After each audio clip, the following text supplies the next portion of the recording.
और उनके खुद के नेता भारतीय जनता पार्टी के ये कहते हैं कि जम्मू मुंसिपल कॉर्पोरेशन जो है ये तानाशाही कर रही है, इस तरीके का नहीं होगा। और दूसरी तरफ इन्हें ढोल नगाड़े कने नच्चे भी क्या कि 370 टूटन के बाद खासकर जम्मू तरक्कियों पर जाएगा। ये बेसिकली नौटंकीबाजी चला दी है। साड़ा जम्मू म्यूनसिपल कारपोरेशन है, इन्हें ही पहले ला नहीं पता, रूल ही नहीं पता है, तो नौटंकीबाजी करी उठते कि एक अद्धे लीडर का नाम लिया तो आखते उनकी कोठी भी डगाई उन्नी असें उन्हें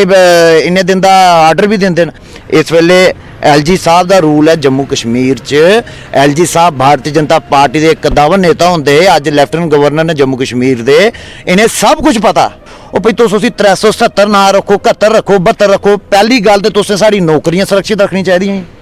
ਤੁਸੀਂ 370 ਤੋੜੀ ਗਲਤ ਤਰੀਕੇ ਕਰਨੇ ਜੰਮੂ ਦੇ ਲੋਕਾਂ ਹੀ ਤੁਸੀਂ ਮੈਂ ਤੇ ਸਪਸ਼ਟ ਆਖ ਲਗਾ ਬੇਵਕੂਫ ਬਣਾਇਆ ਲੋਕਾਂ ਜਿਸ ਤਰੀਕੇ ਕਰਨੇ ਕਿਸਾਨਾਂ इस मोदी सरकार, इस अहंकारी सरकार ये गोडे टकाए देन। अगर तुम चाहते हो कि आने वाले टाइम च कुछ थोड़े गोडे नहीं टुकाइए, कट्ठे हो जाओ, कुछ थोड़े गोडे नहीं टुकाइए, कट्ठे हो जाओ। दो गुटों में जो कांग्रेस बंटी हुई है, जब किसी के घर के अंदर ही सुलह नहीं है, जब किसी के घर के अंदर ही फूट है, तो वो बाहर लोगों के मसले किस तरीके सुलझाएगा। कांग्रेस ही ऐसी पार्टी है जिन्हें आज़ाद साहब ही मुख्यमंत्री बनाया। कांग्रेस ही वही पार्टी है जिन्हें उन्हें लीडर ऑफ अपोजिशन राज्यसभा बनाया। एडे बड़े कद के जेडे नेता बने वो कांग्रेस की वजह कने बने। जम्मू कश्मीर यूटी के अंदर इस समय सियासी उठक बैठक जो है वो चल रही है, वो तेज़ भी हो चुकी है। मैं कहूँ चुनावी माहौल इस समय जो है वो चरम सीमा पर है। भारतीय जनता पार्टी, कांग्रेस,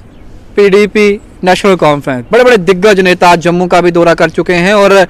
अगर बात करें जम्मू प्रोविंस की, यानी कि जम्मू डिवीज़न की, तो यहाँ पर क्या कुछ हो रहा है ये सभी के सामने है। पिछले दिनों यहाँ पर महंगाई को लेकर किस तरीके से प्रदर्शन किए गए, पेट्रोल डीजल के दामों को लेकर यूथ कांग्रेस का वो लगातार एजिटेशन करना वो सभी के सामने था। एक बार फिर से तमाम मुद्दों को लेकर एक बार फिर से हम बातचीत करेंगे।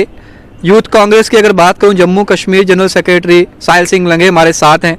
बातचीत करूंगा एक बार फिर से, क्योंकि इस वक्त जम्मू म्यूनसिपल कॉर्पोरेशन काफ़ी विवादित है और 335 के बाद जम्मू म्यूनसिपल कॉर्पोरेशन का दबदबा जो है वो जम्मू इलाके के अंदर बढ़ता चला जा रहा है और अपनी मनमानी करते हुए जो है अफसर जो है वो दिखाई दे रहे हैं। इसके बाद अगर बात करूं तो और भी बड़े सारे मुद्दे हैं, सीधी बातचीत करते हैं।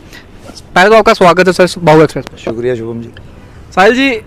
जम्मू म्यूनसिपल कॉर्पोरेशन से शुरुआत करूंगा। 370 और 35A के जब टूटा तो यही व्यापार जगत के लोग थे जिन्होंने बढ़ चढ़कर हिस्सा लिया था और डोल तमाचे बजाकर मिठाइयाँ बांटकर ये कहा था कि सब कुछ ठीक है, अब हम जो हैं हमारे लिए अपॉर्चुनिटीज़ आएंगी और हमारा व्यापार जो है वो बाहर भी जाएगा। आज वही व्यापारी जो है वो परेशान है। जम्मू म्यूनसिपल कॉर्पोरेशन ने नाक में दम करके रखा है। कभी आते हैं येलो लाइन डाल देते हैं सामने, कभी रात के अंधेरे में आते हैं बिल्डिंग को तोड़ देते हैं, ये इलीगल थी। कभी बनी हुई बिल्डिंग जिसका काम खत्म है, काम चल रहा है, उसको बोलते हैं कि ये आपने ये कर दिया है, ये गलत है, पहले आपको बोला था आपने तब नहीं किया, तो इसको बंद कर रहे हैं, हम सील कर रहे हैं। सील करने का भी अंदाज नया आ गया है। पहले बिल्डिंग तोड़ी जाती है, फिर सील किया जाता है और बाद में उसे ऑफिसर बोलते हैं हमारी गलती थी, उसे डीसील भी किया जाता है। चैम्बर ऑफ कॉमर्स, जिसमें मैक्सिमम लोग भारतीय जनता पार्टी के सपोर्टर्स हैं, जिन्होंने जश्न मनाया था जब भारतीय जनता पार्टी ने 335 से तोड़ा था, वो भी सड़कों में बैठ गए और उनके खुद के नेता भारतीय जनता पार्टी के ये कहते हैं कि जम्मू म्यूनसिपल कॉर्पोरेशन जो है ये तानाशाही कर रही है, इस तरीके का नहीं होगा। और दूसरी तरफ निर्मल सिंह जी, उनके खिलाफ भी JDA जो है वो नोटिस डालती है कि आपका घर 7 दिन के अंदर तोड़ा जाएगा और 7 दिन का समय आपको देते हैं, जहाँ तोड़ी जहाँ तो हम खुद तोड़ेंगे। वो कोर्ट में जाते हैं और कोर्ट जब स्टे लगाता है तो उसके बाद JDA पीछे हट जाता है। यानी कि जम्मू म्यूनसिपल कॉर्पोरेशन जो ये पिक एंड चूज की पॉलिटिक्स खेल रही है, ये क्यों खेल रही है? देखो जी, पहली गल तो जिन्ना साढ़े जम्मू कश्मीर खासकर जम्मू प्रांत के जेडे व्यापारी लोग है, इन्हें बढ़ चढ़िए नरेंद्र मोदी उनकी सरकार ही बहुत वोट देते। मतलब इन्हें ढोल नगाड़े कने नच्चे भी पूरे डिस्ट्रिक्ट जम्मू च इन्हें आख्या कि 370 टूटन के बाद साड़ी जम्मू खासकर जम्मू तरक्कियों पर जाएगा। और आज उन्हें लोग के ऊपर गए भारतीय जनता पार्टी, तो उसे प्रशासन की गल कर, प्रशासन भी तो भारतीय जनता पार्टी का है। ये बेसिकली नौटंकीबाजी चला दी है। ये पहले आम आदमी, पहले तो जोड़ा साड़ा जम्मू म्यूनसिपल कारपोरेशन है, इन्हें ही पहले ला नहीं पता, रूल ही नहीं पता है कि अगर किसी बंदे ने स्टे लेदा होए तो ओदी दुकान पर आइए। हूँ रिसेंटली परसों की वीडियो है, मैं दिखा था, आदमी आखता जी मैंने स्टे लाया हुआ है अपनी शॉप का, आप कैसे इधर आके मशीन से मेरी शटर को तोड़ गए? तो कहते दिखाइए। मतलब मनमानी चला दी है जम्मू म्यूनसिपल कारपोरेशन की ਉਹਦੇ ਉੱਪਰ फिर जिस वे भारतीय जनता पार्टी लोग ਜਿਹੜੇ नेता उन्हें पता है कि लोग साढ़े विरुद्ध हुआ दे तो नटंकीबाजी करी उठते हैं कि एक अद्धे लीडर का नाम लिया तो आखते हैं उनकी कोठी भी डगाई उन्नी असें उन्हें इन्ने दिन का आर्डर भी देंगे फिर वो क्या करते हैं हाई कोर्ट सुप्रीम कोर्ट जाइए स्टे लिया स्टे के बाद वो क्या करते हैं कि लोगों ही बस दसाते दिखाते हैं तो नटंकीबाजी करते हैं जी देखो जी प्रशासन साड़ी भी नहीं सुना इस वेले LG साहब का रूल है जम्मू कश्मीर च LG साहब भारतीय जनता पार्टी के कदावर नेता होंगे अज लैफ्टिनेंट गवर्नर ने जम्मू कश्मीर के इन्हें सब कुछ पता बेसिकली 370 की आड़ विच भारतीय जनता पार्टी ने जम्मू खासकर जम्मू प्रांत के लोगों बेवकूफ बनाया इंदे जिहड़ा इलैक्शन मैनीफेस्टो उहदे च इन्हें आख्या गया 370 तोड़ गए ਉਹ ਭਈ ਤੁਸੀਂ 370 ਨਾ ਰੱਖੋ 71 ਰੱਖੋ 72 ਰੱਖੋ ਪਹਿਲੀ ਗੱਲ ਤੇ ਤੁਸੀਂ ਸਾਡੀ ਨੌਕਰੀਆਂ ਸੁਰੱਖਿਅਤ ਰੱਖਣੀ ਚਾਹੀਦੀਆਂ ਜਿਹੜੀ ਪਹਿਲੀ ਗੱਲ ਜਿਹੜੀ ਜੰਮੂ ਦਾ ਯੂਥ ਜਿਹਨੇ ਤੁਸੀਂ ਬੜੀ ਚੜੀਏ ਲਲਕਾਰੀ ਰੈਲੀਆਂ ਤੁਸੀਂ ਇੰਨਾ ਸਪੋਰਟ ਦਿੱਤਾ ਇੰਨਾ ਵੋਟ ਪਾਇਆ ਅੱਜ ਤੁਸੀਂ ਤਖਤੇ ਉੱਪਰ ਬੈਠੇ ਦੇ ਹੋ ਇਸ ਲਈ ਥੋੜੀ ਬੈਠੇ ਦੇ ਹੋ ਕਿ ਉਸੇ ਯੂਥ ਦਾ ਤੁਸੀਂ ਗਲਾ ਘੋਟ ਗਏ ਹੋ ਤੁਸੀਂ 370 ਤੋੜੀ ਗਲਤ ਤਰੀਕੇ ਕਰਨੇ ਜੰਮੂ ਦੇ ਲੋਕਾਂ ਹੀ ਤੁਸੀਂ ਮੈਂ ਤੇ ਸਪਸ਼ਟ ਆਖ ਲਿਆ ਬੇਵਕੂਫ ਬਣਾਇਆ ਲੋਕਾਂ कि भाई 370 टूटने के बाद आपके घर में रोजगार आएगा आपको नौकरियां मिलेंगी आपके बिजनेस बढ़ेंगे उल्टा सारा बेड़ा घर करा देने 100 110 100 150 रिलायंस स्टोर का आर्डर आई दा मैं तो खासकर थोड़े माध्यम से अज जम्मू के लोग खासकर जम्मू व्यापारी लोग आखना चाहना जिस तरीके कन्ने किसाने इस मोदी सरकार इस अहंकारी सरकार ही गोडे टकाए देन अगर तुम चाहते हो कि आने वाले टाइम च कुछ थोड़े गोडे नहीं टुकाइए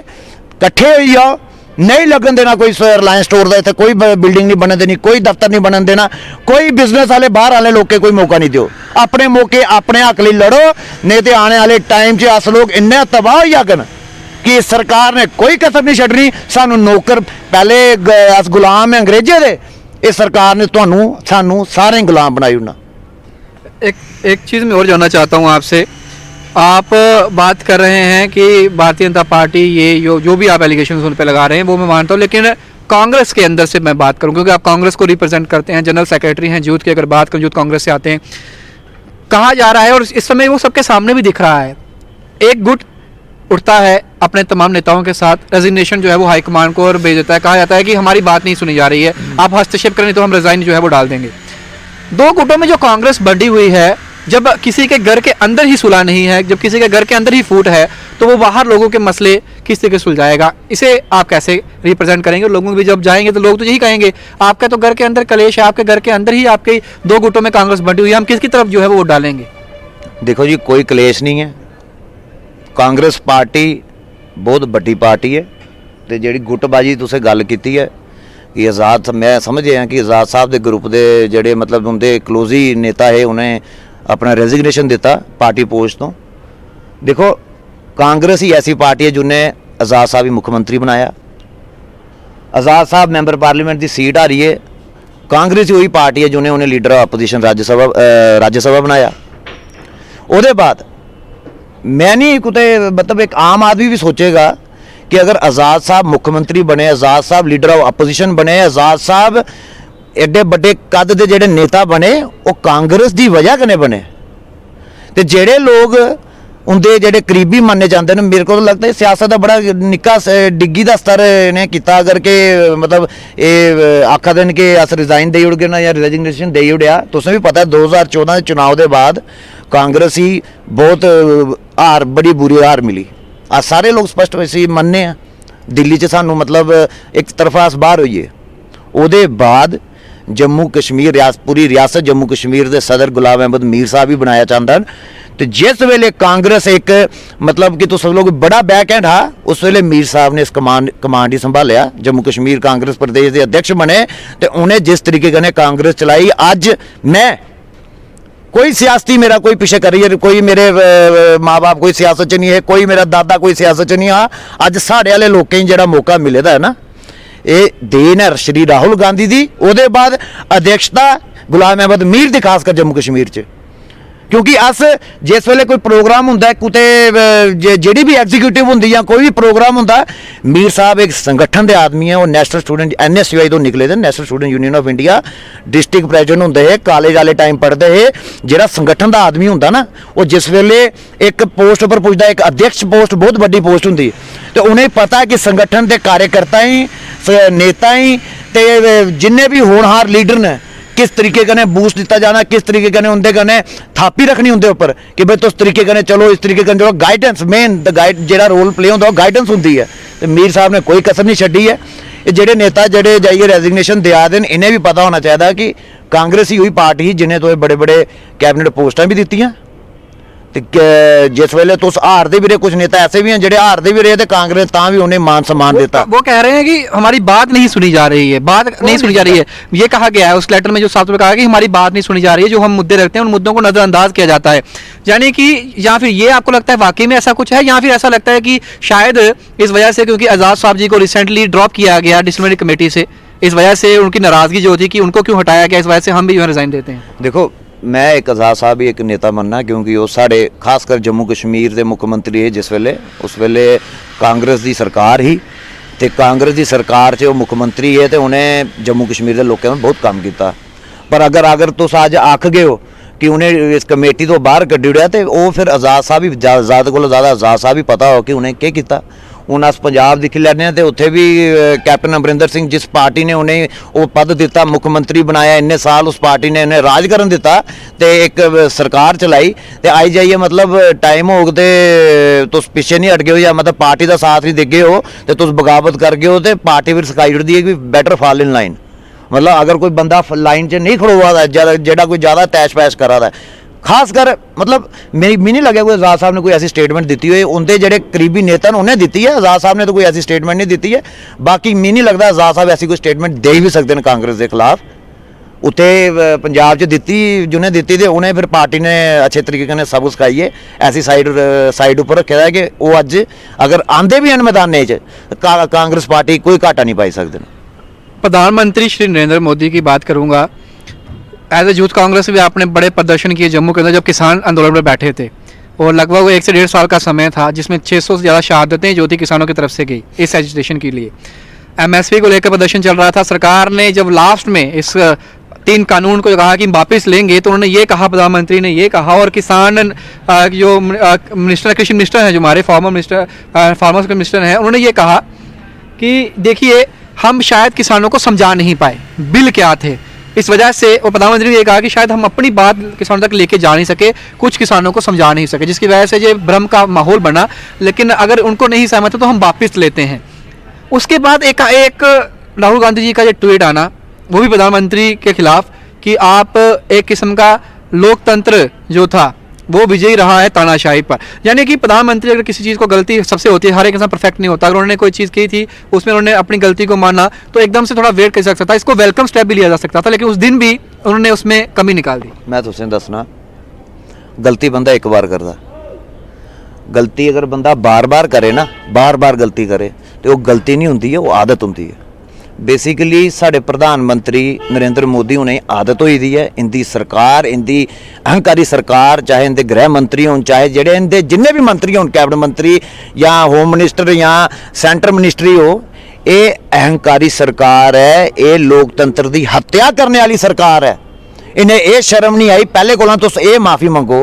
कि जेड़ा इस किसान अंदोलन च जेड़ा 700-800 हज़ार किसान शहीद होया, उन्हें पहले श्रद्धांजलि अर्पित करो। तुस ये तो सियासत करा देन, तो आखा दे कि अगर अस समझाई नहीं पाए, समझाना कि तुसें लोगों ने समझाना शुरू करी ओड़ना। देखो ना हुण जेड़ी ये बाईपोल इलैक्शन होई दी है, तो उत्थे लोकें थोड़ा थोड़ा समझाई लिया इन्हें। 2024 इलैक्शन पूरा समझाई उन्हें लोकें कि के समझ है, के ना समझ है, के गलतियां कि केड़ी जान पूछिए गलतियां करना, जेड़ी गलती कने गलती होना वो फर्क लोकें ही पता है। अज देखो मैं तो शुभम जी गल करगा, मेन गल की है अज कोई सियासत की गल नहीं करनी, अज एक गल करनी, आम चीज़ जेड़ी हुंदी है, तुस रोटी ले लो, तुस टमाटर ले लो, प्याज ले लो, भिंडी ले लो, सब्जियां ले लो, तेल ले लो, तो रोज़गार ले लो।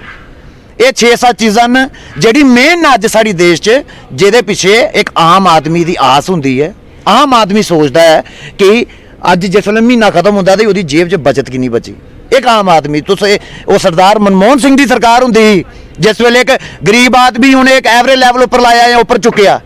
इस सरकार ने उन आदमियों भी एक किस्म का मारी उड़िया। मतलब जिन अखा खुली दी लोगों की पर उठ ही नहीं सकते, इस सरकार ने वो काम किया। अज टमाटर 100 रुपए किलो हुआ था, अज प्याज 150 रुपए किलो हुआ था, भिंडी 80 रुपए किलो हुआ थी। ये चीज़ां जी जिस साड़ा देश इन चीज़ों का राजा है, आपू ये चीज़ां बनाता है, तो अज इस सरकार ने वो सब चीज़ें उपर टैक्स लाई है या पता नहीं केड़ी सियासत करा रही क्या प्रशासन चला दे ने कि एक आम आदमी की जेब च जरा जेब खर्च जरा वो महीने के एंड वेले दिखता ना कि मैं अगर कुछ बचेगा तो मैं अपने बच्चे कुछ एक्स्ट्रा ले देंगे। एक्स्ट्रा तो छड्डो, जेड़ा असीं इत्थों वादा वो भी वह घर पूरा नहीं चला रहा, ये सरकार छिड़िया जाता है। अज इस वेले जिन्ने भी साढ़े अपोजिशन पार्टीज हैं, खास कर मैं मीडिया आखना चाहगा, थोड़े द्वारा आखना चाहगा, तुस मेन गल्लां दा जवाब लो जी, मेन गल्ला जवाब लो। तुस आखो सर रुट्टी तुसें महंगी करी ओड़ी, तेल तुसें महंगे करी ओड़ेआ रुट्टी बनाने वाला, तुसें पेट्रोल डीजल महंगा करी ओड़ेआ, तुसें 370 तोड़ी 35 से तोड़िया, की तोड़िया? तुसें आखेआ इत्थे रोजगार आग, इत्थे जम्मू दे युवाएं तुस नौकरियां दिग्गे हो, तुसें आखेआ इत्थे बड़ी बड़ी फैक्ट्रियां लगनियां, कक्ख नहीं लग्या। कुत्ते नहीं होंदे बड़े बड़े जेह्ड़े मैं तो आखना कि देश द्रोही आदमी कन्नै साथ दिंदे न। इत्थे किसानें दा एक कानून लाइए किसानें दी हत्या करने उपर लगी दी है सरकार, जिस वेले उस वेले सिर्फ 2 बंदे ही सिर्फ स्पष्टीकरण देआ दे, एक इंदा अडानी ते अंबानी कुत्ते नो। अज अंबानी भी थोड़ा लंडन च घर लिया तो उत्थे रोना उन्हें, लोके मारने जूते ने ऐसे तरीके कन्नै। इस सरकार ने सिवाय एक चीज़ तो एक चीज़ भी गिनाई दो जेड़ा एक आम आदमी के हक च गया जदों दी सरकार ने अपना कुर्सी सांभी दी या तख्त सांभे दे। लेकिन आखिर में तुसें मिगी पुछगा, तुस आखदे हो कि लोकें दी इन्हें विश्वास नहीं या लोकें ने धोखा किया, लेकिन भारतीय जनता पार्टी के इस वेले प्रेजिडेंट जेह्ड़े ने जम्मू कश्मीर यूटी की गल करां रविंदर रैना होर, उन्हें एग्जीक्यूटिव कमेटी जेह्ड़े नवे भी लोग होंदे गे ने एनसी का दामन छड्डियै, क्योंकि उन्हें भी उन्हें एग्जीक्यूटिव कमेटी उन्हें इस बनाया मैंबर बनाया, तो उन्हें मीटिंग 2 दिन चली। उहदे च उन्हें पहले दिन जो मीडिया कर्मी भी उत्थे बैठे थे उन्हें उंदे स्पष्ट आख्या कि असें जियां महाभारत में अर्जुन ने जो मछली की अख का जोड़ा निशाना जोड़ा वो भेदिया हा, इयां असें इस बारी 50+ सीटां जितनियां ने, एक टारगेट में दिया तुसें लोकें दी और असें जित्तियै आना है। और उन्हें यह भी आख्या कि 370 और 35 टुटने के बाद किन्नियां चीज़ां असें जम्मू कश्मीर अंदर आंदियां, और हर एक चीज़ असली है लोगों के जाके, और लोग सानू पूर्ण बहुमत में सरकार बनाएंगे और सीएम जोड़ा वो आने वाले दिन में भारतीय जनता पार्टी का होना। मैं स्पष्ट आखना चाहना तो ये ऑन द रिकॉर्ड रखियो, जिसले चुनाव भी आग ना, जिसले सरकारां बनग, ये ऑन द रिकॉर्ड रखियो। जेड़ी चीज़ां आखदे ना असें लोकें विच जाना ते असें ये कीता ते लोकें सारा प्लैट दसना है कि केह् कीता ते उस बेसिस उप्पर असें वोट दिओ। मैं 110% आई एम श्योर दैट कि जम्मू के लोग या साड़ी जम्मू कश्मीर के लोग इन्ने बेवकूफ नहीं हैं कि कोई भी एक तरक्की एक उन्नति की गल दस्सी ओड़ो मिगी जेड़ा तुसें लगे। तुस अपने आप ना तुस ऑन रिकॉर्ड नहीं करो, तुस अपने आप ही घर जागे ना आराम कन्नै सोचो इयां बैठिए कि तुसें इस सरकार ने क्या दिता जेड़ा इन्ना भारी बहुमत लेइए उस तख्ते उपर बिठाया, इन्ना मतलब मैं आखना 1 साइडेड मैच कराया पूरे देश दे लोकें, 1 साइडेड मैच। तो इन्ने तरीके कन्नै इन्नी हल्लाशेरी कन्नै सरकार इन्हें मौका दिता, क्या किता ने एक चीज़ भी सुनाई ओड़न मी। अज जम्मू कश्मीर के अगर अध्यक्ष होर आखदे न तो पहली गल तुस आखदे कि जेह्ड़े लीडर छड्डिए गए नैशनल कांफ्रेंस छड्डिए गए बीजेपी च, ते आखा दे कि वो किताबां पढ़िए ना बेसिकली पता कि कदों दिखदे न कि अज के नवीं कोई ड्रामा के करचै, उन्हें भी आदत होई दी है। पहले इंदे अध्यक्ष उन्हें आदत होंदी ही बस टपूरियां करते रौंदे कि लोकें बेवकूफ बनाना। अज राजपूत सभा ने घेरी उड़ेआ आखे जान नहीं देना, तुस दिओ छुट्टी। इन्हें अपने दफ्तर उपर महाराजा हरि सिंह होंदे इयां बड़ी मूर्ति लाई दी है, ते मूर्ति लांदे हो सम्मान नहीं करते हो, ये भारतीय जनता पार्टी करनी तो कतनी है। तो लोकें 10 बस वीडियो पाई होनी, जेड़ा इंदा गोदी मीडिया होग उन्हें पूरे जूम करिए दिखाना कि ऐन पूरे माला शाला पाइए करा देन। तो इत्थे जिहड़ी दिलों आस हुंदा ना, दिलों दी आस्था जिहड़ी हुंदी ना, इंदी आस्था भी इयां नीलाम होई दी है। ये कोई देश दे हित लोग नहीं हैं, खासकर जम्मू कश्मीर के जेह्ड़े नेता आखदे ना लोकें बिच जागन। पहली गल तो यह है कि देखो मैं परतियै क्लीयर आ गया जम्मू के लोकें एक होंदी यूथ का जेड़ा साड़ा जम्मू कश्मीर जेह्ड़े साढ़े बच्चे न या भरान भैनां न जेह्ड़े पढ़ लिखिए जो सोचते हैं कि अस अग्गे जागन, एक नौकरी, दूई चीज़ खाना जेड़ा अज तेल हो गया, प्याज हो गया, टमाटर हो गया, त्री चीज़ जिस चीज़ उपर अस चलने जेड़ा तेल पाने गड्डियां या डीजल पाने गड्डियां, ये 3 चीज़ां। तो तुम 3 चीज़ों की गल दस्सी दो, अगर एक भी कोई आदमी लग्या हो कि जिस वेले अगर वो खर्च करा दे हो तो चुभदा नहीं होग। ਉਹਦੇ बाद ये अज की डेट च खासकर जो मैं प्रति आखना लगा जो जम्मू का साड़ा व्यापारी आदमी आ बहुत बड़ी चढ़िए इन्हें बीजेपी वोट दिता सर, बहुत बड़ी चढ़िए जनाब। ऐसा मतलब ऐसा कोई बंदा अगर साथ दे ना कोई नेता आता मेरा गला कटोई जाग, पर मैं इन्हें अग पिछे नहीं लगन देंगे, मैं इन्हें थले नहीं लगन दे, पर इन्हें छड़ा विश्वासघात किया है। इन्हें जम्मू खासकर जम्मू के युवा कन्ने ऐसा ड्रामा किया है कि अज वो सोच देंगे इस खर्चे के। ਉਹਦੇ बाद प्रशासन की गल आई है, रातों रात इनके दफ्तर चली जाते हैं है। डेली वेजर जो सारा भरा जो पूरी रात इन्ने टाइम का प्रदर्शन करा था। राहुल जी उन्हें भी ऐसे आख्या कि राहुल जी ये एक मुद्दा है, उन्हें आख्या अगर हमें मौका मिलेगा हम ये मुद्दा क्लियर करेंगे। मतलब अज ये सरकार रातों रात दफ्तर चलाई उठती है, कोई इंक्वायरी नहीं होंगी है। म्यूनसिपल कारपोरेशन वाले आइए इतने अपने प्यो का राज समझिए काम करा देन, उनके उपर कोई इंक्वायरी नहीं होंगी है। मतलब क्या ड्रामेबाजी क्या चला रही है। या तो स्पष्ट आखो लोकें भाई ऐसे ये करना, तो सकते हो कि ऐसे दसना लोकें ये काम किया, लोकें ने आने टाइम ऐसे ऐसे ऐसे मैं आखना कि ऐसे ऐसे ड्रामे इनके नेता कन्नै हो जाने कि इन्हें पता नहीं लगना होया कि इनके कन्नै जेह्ड़े अज इयां बड़का मारते रौंदे ना लोकें बिच जाइए। अज तो स्टार्ट होई दा सर ये जम्मू कश्मीर च। हुण तुस जिस वेले भी चुनाव की नहीं करा दे, अस अपोजिशन च बैठिए आखने कल कराओ चुनाव। इंदा प्रशासन है, इंदा सेंटर च सरकार है, जिंदी सरकार होए ना सेंटर च मिनट नहीं लाती स्टेटें इलैक्शन कराने लई, तुस कराओ तो सही। दुद्ध पानी अलग दस दिन लोग जियां कड्ढदे ना दुद्ध और पानी कड्ढिए अलग अलग दसणगे। तुसें लोकें इस तरीके कन्नै सियासत दसनी कि तुसें लोकें कन्नै केह् ड्रामे कीते न, तुसें कियां लोकें बेवकूफ बनाया है, तुसें कियां एक आम आदमी का जिहड़ा रोजगार जिहड़ा आम आदमी अपने बच्चें लिए रुट्टी मेहनत करता रुट्टी खिलाने लिए तुसें वो चीज़ां कियां महंगी कीतियां। आम आदमी एक आम आदमी की गल करना, अस कोई बड़ी गल नहीं कराने, एक आम आदमी की गल कराने। और आम आदमी ने आने वाले टाइम च भारतीय जनता पार्टी ऐसा सबक सिखाना है कि याद रखणगे। तो शरेआम आइए अजकल तुस मतलब दादागिरी कन्नै बदमाशी कन्नै तुस आइए प्रशासनिक रोल चला दे जम्मू कश्मीर च, एडमिनिस्ट्रेशन मतलब गुंडा राज चला दे तुस, जेह्ड़ा यूपी च दिखदे हो अज जम्मू कश्मीर च होआ दा। मतलब तुसें कोई आदमी का कोई हक नहीं पता, तुसें आदमी की एक सैल्फ रिस्पैक्ट ओहदी राइट फंडामेंटल राइट्स केह् न, तुसें ते लोकतंत्र की धज्जियां उड़ाइयै रखी ओड़ी। तुस लोकें केह् लोग तुसें लोकें केह् वोट पाना, तुसें लोकें मारने जूते आने वाले टाइम च। ये मैं सच आखना दिक्खी लियो कुदै एक अद्धा ड्रामा भी होई जाना जी अज होया ना, इ'यां घेरी लिया अज इंदे अध्यक्ष ने आखा जी मैं जब MLA था तो मैंने उनकी छुट्टी के लिए असेंबली विभाग में तुसें पहले तो तुसें पाने जो तुहाडी ते सरकार बनी PDP कन्नै, उत्थे तुहाड़ा बस नहीं चलिया, उत्थे तुसें लोकें कोई कम्म कीता छड़ा अपना घर गै भरिया। कदें इंदे नेता खुल्लिए बोली उठदे कि इंदे जेह्ड़ा कैबिनेट मंत्री है जेह्ड़े सारी सेंटर मिनिस्टर ने जम्मू के बड़े बड़े नेता न वो इस फरार च बैठे दे न। बहुत भ्रष्टाचार और खासकर इंदे के राज च भ्रष्टाचार त्राही मां मतलब पराकाष्ठा पार कर चुके दा इन्नी, ते जेह्ड़ा आम आदमी है त्राही माम करा दा इस वेले सर, त्राही माम करा। चलिए सर बहुत बहुत शुक्रिया, आपने अपना कीमती समय दिया इस खास बातचीत में हमारा हिस्सा बना। बहुत बहुत शुक्रिया। तो आखिरकार निष्कर्ष जो निकला है इस इंटरव्यू का वो यही है कि आने वाले दिनों में जो 4 से 5 चीज़ें मुख्य रूप से प्रभाव डाल रही हैं इन दिनों जम्मू रियासत के अंदर, जम्मू कश्मीर रियासत के अंदर, वो यही हैं बेरोज़गारी, महंगाई, करप्शन। और यहाँ पर एक ऐसा मुद्दा भी है जिसमें माइनिंग के रेट्स जो बढ़ रहे हैं, ये तमाम ऐसी चीज़ें हैं जिस पर आने वाले दिनों में कांग्रेस जो है वो इसी तरीके से एजिटेशन करती रहेगी। और साफ तौर पे संदेश कड़ा है भारतीय जनता पार्टी और सरकार में बैठी भारतीय जनता पार्टी के जितने भी लोग हैं, इलेक्शंस करवाइए, दूध का दूध और पानी का पानी हो जाएगा। किस तरीके से आप जीते हैं कि हम जीते हैं वो तो जनता फैसला करेगी, लेकिन संदेश यही है। और मैंने जब सवाल पूछा कि कांग्रेस खुद 2 गुटों में बंटी है, लोग ये कह रहे हैं और समझ भी रहे हैं, तो साफ तौर पे कह दिया है कि प्रदेश की अगर बात करें जिनकी कमान जिनके हाथ में है कांग्रेस की,